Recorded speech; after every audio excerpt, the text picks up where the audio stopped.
வணக்கம். செந்தில் பாலாஜி அவர்கள் நேபாளத்திற்கு தப்பிச் சென்று விட்டார். அதிகாரப்பூர்வமான தகவல்கள் வெளியாகி உள்ளது. நண்பர்களே, இந்த வீடியோவிற்கு ஒரே ஒரு லைக் மற்றும் சப்ஸ்கிரைப் பண்ணிருங்க. தாவேகாவின் ஆட்சியை கவிழ்ப்பதற்கு சதி திட்டம் போட்ட திமுக தற்பொழுது எந்த நிலைமையில் இருக்கிறது தெரியுமா? திமுகவின் தலைவர் ஸ்டாலின் அவர்கள் லண்டனுக்கு சென்று விட்டார். ஏவா வேலு அவர்கள் தற்பொழுது சிங்கப்பூரில் உள்ள தனியார் மருத்துவமனையில் அனுமதிக்கப்பட்டுள்ளார். உதயநிதி அவர்கள் துபாய்க்கு சென்றுள்ளார். தற்பொழுது செந்தில் பாலாஜி அவர்கள் கைதுக்கு பயந்து விசா இல்லாத நாடான நேபாளத்திற்கு சென்றுள்ளார். இந்தியாவின் அண்டை நாடான நேபாளத்திற்கு செல்ல விசா தேவையில்லை. தற்பொழுது மறைமுகமாக அவர் நேபாளத்தில் பதுங்கியுள்ளார். மேலும் செந்தில் பாலாஜி அவர்கள் உதயநிதியின் பண்ணை வீட்டில் தங்கியுள்ளார் 2 நாட்களாக என்ற உளவுத்துறை சொன்ன தகவலின் அடிப்படையில் இன்று காலையில் உதயநிதியின் பண்ணை வீட்டிற்கு சென்றுள்ளனர். ஆனால் அவர் அங்கு 3 நாட்கள் தங்கியுள்ளார். மேலும் அங்கு இருந்து அவர் நேபாளத்திற்கு சென்றுள்ளார் என்ற தகவல் தற்பொழுது அதிகாரப்பூர்வமாக கிடைக்கப்பெற்றுள்ளது.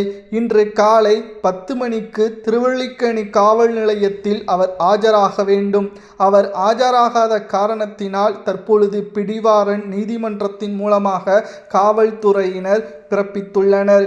பிடிவாரண்ட் என்றால் அவர் எங்கு இருந்தாலும் அவரை தேடி கைது நடவடிக்கை மேற்கொண்டு அவர் சிறையில் அடைக்கப்பட்டால் ஜாமீன் அவருக்கு முழுமையாக கிடைக்காது.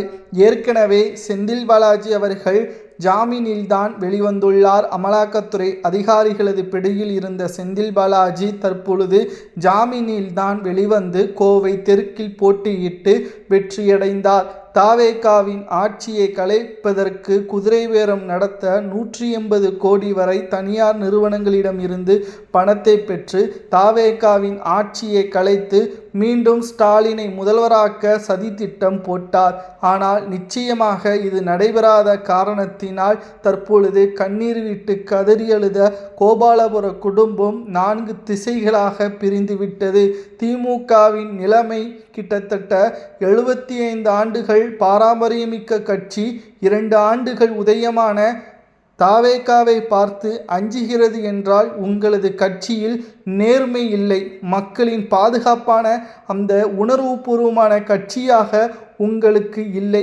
இதனால்தான் 75 ஆண்டுகள் பாரம்பரியமான கட்சி 2 ஆண்டுகள் உதயமான தாவேகாவை பார்த்து அஞ்சி 4 திசைகளாக தற்பொழுது திமுக சிதறிவிட்டது. தற்பொழுது தமிழக அரசியலில் ஒட்டுமொத்தமாக ஊழல் இல்லை என்பதை பிற நிறுவனங்கள் நேரடியாக செய்தியாளர்களது சந்திப்பை கொடுத்து திமுக இருந்த வரைக்கும் வருடம் 30 லட்சம் வரை நாங்கள் லஞ்சம் கொடுத்தோம். ஆனால் இப்பொழுது நேர்மையாக செயல்படுகிறோம். தமிழக இளைஞர்களுக்கு வேலைவாய்ப்பை நாங்கள் அதிகப்படுத்துவோம், அவர்களது ஊதியத்தை நாங்கள் அதிகப்படுத்துவோம் என்பதையும் தனியார் நிறுவனங்களை கூறும் அளவிற்கு தாவேகாவின் தலைவர் முதல்வர் விஜய் அவர்கள் சிறப்பான ஆட்சியை நடத்தி வருகிறார் என்ற தகவலையும் நம்மால் பார்க்க முடிகிறது. நேபாளத்திற்கு தப்பி ஓடிய செந்தில் பாலாஜியை தேடும் பணியில் ஈடுபட்டுள்ளனர். மேலும் செந்தில் பாலாஜி அவரது தம்பி அசோக்குமார் அவர்கள் நேபாளத்தில் எத்தனை நாட்கள் தான் அவர் பதுங்கியிருக்க முடியும்? எம்எல்ஏவாக கோவை தெற்கு எம்எல்ஏவாக இருக்கக்கூடிய செந்தில் பாலாஜி அவர்கள் வாரம் 2 முறை தொகுதி மக்களிடம் பேச வேண்டும். தொகுதியின் வளர்ச்சிக்காக சட்டப்பேரவையில் பேச வேண்டும். ஆனால் தற்பொழுது அவரை பாதுகாக்கவே தற்பொழுது காவல்துறை அதிகாரிகளிடம் இருந்து காப்பாற்ற வடமாநிலங்களில் இருந்து பிரபல வழக்கறிஞர்களை விலைக்கு வாங்கியுள்ளனர். தற்பொழுது எங்கு இருந்தாலும் செந்தில் பாலாஜி அவர்கள் இனி சிறைதான் என்பது உறுதி செய்யப்பட்டது. ஏனென்றால் லுக் அவுட் நோட்டீஸ் கொடுக்கப்பட்டு 48 மணி நேரத்திற்குள் காவல் நிலையத்தில் ஆஜராக வேண்டும். அப்படி ஆஜராகவில்லை என்றால் அவர்கள்தான் அந்த முழுமையான தவறுக்கு காரணம் என்பதையும் உறுதி செய்யப்படும். தற்பொழுது செந்தில் பாலாஜி, அசோக்குமார் தலைமறைவு, லண்டனில் ஸ்டாலின் அவர்கள் சுற்றுப்பயணம், உதயநிதி அவர்கள் துபாயில் சுற்றுப்பயணம், சிங்கப்பூரில் ஏவா வேலு அவர்கள் பதுங்கி தற்பொழுது இருதய பிரச்சனையாக நாடகமாடிக்கொண்டிருக்கின்றார்.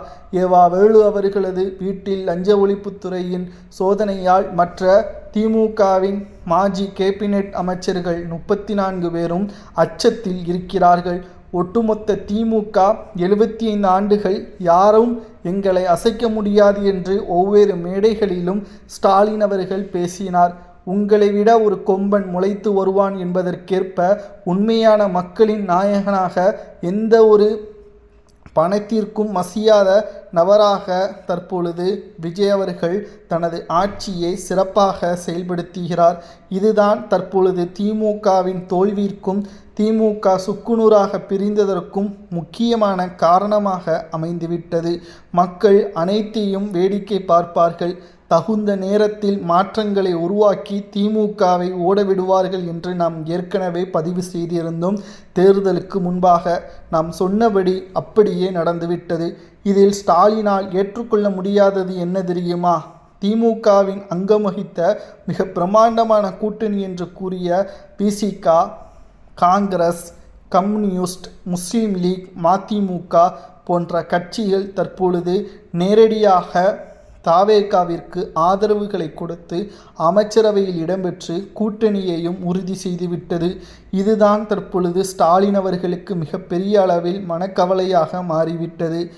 தேர்தல் முடிவுகள் வெளியான நாளன்று மே 4ஆம் தேதி மாலையில் டிவியை உடைத்து துர்கா ஸ்டாலின் அம்மையாரிடம் கண்ணீர் விட்டு கதறி அழுத உதயநிதி அவர்கள் எப்படியாவது திமுக ஆட்சி அமைக்காட்டாலும் பரவாயில்லை, முதல்வராக விஜய் வந்துவிடக்கூடாது, எப்படியாவது தடுத்து நிறுத்த வேண்டும், எனது மனம் தாங்கவில்லை, முதல்வராக விஜயை நான் கூப்பிட முடியாது, அவருக்கு எதிராக நான் எதிர்க்கட்சியாக இருக்க முடியாது, எப்படியாவது ஆட்சியை கலைத்து அதிமுக ஆட்சி அமைத்தாலும் பரவாயில்லை, அந்த வரிசையில் நிச்சயம் முதல்வராக விஜய் இருக்கக்கூடாது என்று கண்ணீர் விட்டு கதறி அழுதுள்ளார் உதயநிதி அவர்கள்.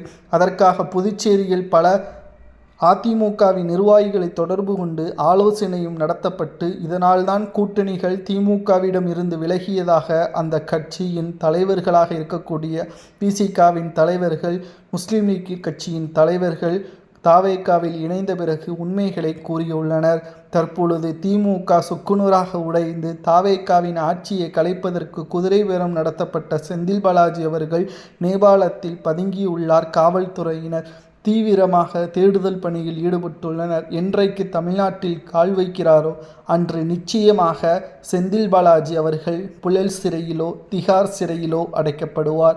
நண்பர்களை, தாவேகாவின் ஆட்சியை கலைக்கக்கூடிய எண்ணத்தில் இருந்த 75 ஆண்டுகள் பாரம்பரியமான திமுக கட்சி செய்த மிகப்பெரிய தவறு என்ன என்பதை மட்டும் மறக்காம கமெண்ட் வாயிலாக கூறுங்கள்.